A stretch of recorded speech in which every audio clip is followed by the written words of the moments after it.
کہ پروپیگنڈا صرف ایک فیشزم کا ٹول نہیں ہے، یہ ایک یونیورسل ٹول ہے جس کو عوام کے خلاف استعمال کیا جاتا ہے. گورنمنٹس، ہر قسم کی حکومتیں جو دنیا میں مختلف ملکوں کے اندر تھیں، وہ زبان کو ٹوسٹ کر کے وہ میڈیا کے ذریعے انسانوں کو کنٹرول کرنے کی، عوام کو کنٹرول کرنے کی کوشش کر رہی تھی. پلیٹو جو گریک فلاسفر تھے، وہ یہ کہتے ہیں کہ those who tell the stories rule society, یعنی وہ لوگ جو کہانیاں سناتے ہیں وہ ایکچولی حکومت کرتے ہیں. تو اس کے بعد آرویل نے جب یہ دیکھ لیا کہ جو میڈیا کو کنٹرول کرتا ہے وہ سچائی کو کنٹرول کرتا ہے، تو دو ماسٹر پیسز لکھے جارج آرویل نے. پہلا ماسٹر پیس اینیمل فارم 1945 میں. تھوڑا سا میں آپ کو ٹینجنٹ بتا دوں اینیمل فارم کے بارے میں. اس کتاب کو چھٹی جماعت میں یعنی کلاس 6 کے اندر نصاب کے اندر ہمیں پڑھایا گیا. اس زمانے میں ہمیں ایسے لگتا تھا کہ کسی چڑیا گھر کی کہانی ہے، اور ہم بچے تھے تو ہم نے اس کہانی کو بہت انجوائے کیا. مگر اس کتاب کی سمجھ اس وقت آئی جب میں نے یہ ریئلائز کیا کہ ہم خود ایک چڑیا گھر کے اندر ایکچولی رہتے ہیں. جب تک آپ چڑیا گھر کے اندر نہیں رہتے ہوں گے تو آپ کو جارج آرویل کی اینیمل فارم سمجھ نہیں ہے گی. ایک لائن اس کے اندر، all animals are equal but some animals are more equal than others. اس کی میں ٹرانسلیشن نہیں کروں گا، اس کی ٹرانسلیشن آپ خود سمجھ لیں.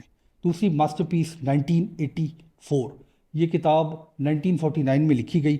ایک وارننگ سرویلنس کے بارے میں، جھوٹ کے بارے میں اور ڈر یا خوف کے بارے میں.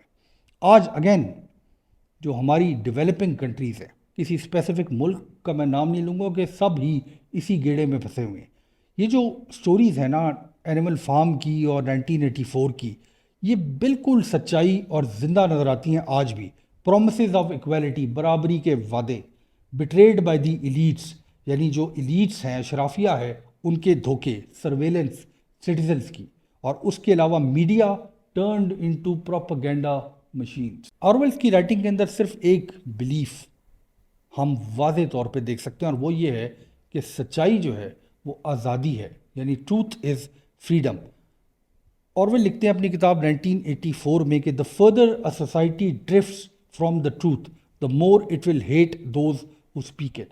یعنی وہ سوسائٹی جو سچ سے دور ہوتی جاتی ہے وہ ان لوگوں سے نفرت کرنا شروع کر دیتی ہے جو سچ بولتے ہیں. کتنی صحیح بات ہے یہ کہ جس زمانے میں جرنلسٹ کو، وہ لوگ جو ہمیں خبر دیتے ہیں، سچائی بتاتے ہیں، ان کو چپ کرنے کی کوشش کی جا رہی ہے.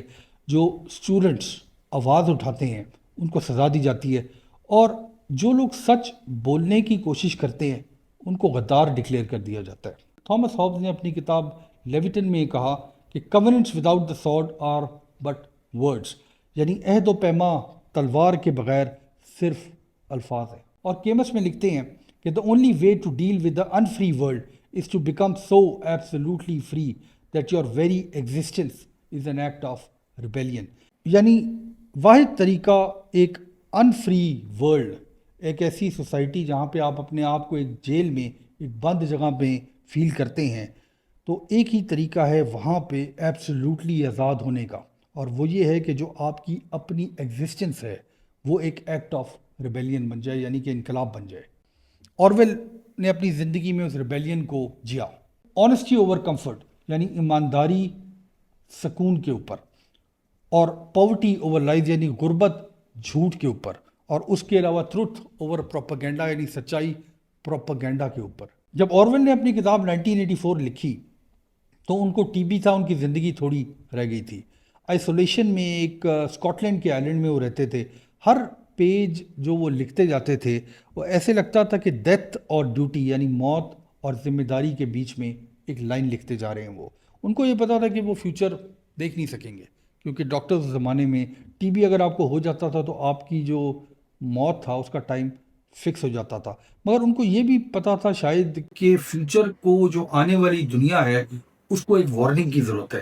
اور یہاں پہ ہم اس انسان جارج آرویل کو صحیح طور پہ دیکھتے ہیں، ناٹ جسٹ اے رائٹر، صرف ایک لکھنے والا شخص نہیں، مگر ایک پروفٹ آف ٹروتھ، ایک سچ بولنے والا انسان. ان کے جو آخری الفاظ تھے انسانیت کے لیے، ہیومینٹی کے لیے، وہ مایوسی، نا امیدی کے نہیں تھے، بلکہ ریزسٹنس کے تھے. If you want a picture of the future, imagine a boot stamping on a human face forever. The moral to be drawn from this dangerous nightmare situation is a simple one. Don't let it happen. It depends on you. جو again ہم جیسے ملکوں میں لوگ رہتے ہیں، ہم جیسے ملکوں کے بارے میں بہت بات کی ہے میں نے اس بلاگ کے اندر، تمام ڈیولپنگ نیشنز، آرویل کی جو آواز ہے وہ تاریخ نہیں ہے، وہ ہمارا آج کا پریزنٹ ہے، ہماری آج کی سچائی ہے، جہاں پہ غربت کو کنٹرول کے لیے استعمال کیا جاتا ہے، جہاں پہ میڈیا جو ہم دیکھتے ہیں اس کو جھوٹ کے لیے استعمال کیا جاتا ہے، جہاں پہ ہمارے لیڈر ہمیں برابری ایکویلٹی کا وعدہ کرتے ہیں مگر طاقت تمام اپنے پاس رکھتے ہیں۔ آرویل شاید ہم سے، مجھ سے، آپ سے بات کر رہے تھے۔ In a time of universal deceit telling the truth is a revolutionary act. جب جہان میں ہر طرف جھوٹ ہو تو سچ بولنا ہی انقلاب ہے۔ جارج آرویل ڈائیڈ ان 1950، ان کی ڈیتھ 1950 میں ہو گئی تھی، مگر شاید ان کی آواز آج بھی ہمارے سامنے واضح ہے۔ سوال یہ پیدا ہوتا ہے کہ کیا ہم ان کی آواز کو، ان کی وارننگز کو سن رہے ہیں، اور کیا ہم یہ جو جوتا ہے جو صدیوں سے ہمارے چہرے کو کچل رہا ہے، کیا اس جوتے کو ہم ہمیشہ اجازت دیں گے کہ ہمارے آپ کے چہرے کو کچلتا رہے؟ بہت شکریہ۔